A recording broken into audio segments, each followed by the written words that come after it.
ஓம் எனும் பொருளாய் உள்ளாய் போற்றி.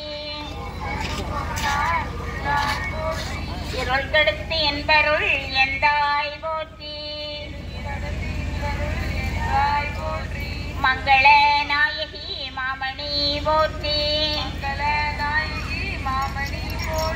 பழமை நல்கும் வள்ளியே போற்றி.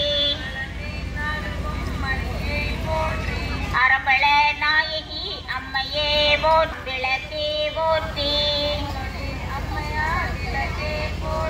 மென்மொழி பிளம்பாய் வளர்ந்தாய் போற்றி. தையல் நாயகி தாயே போற்றி. தொண்டரகத்தம தூமணி போற்றி.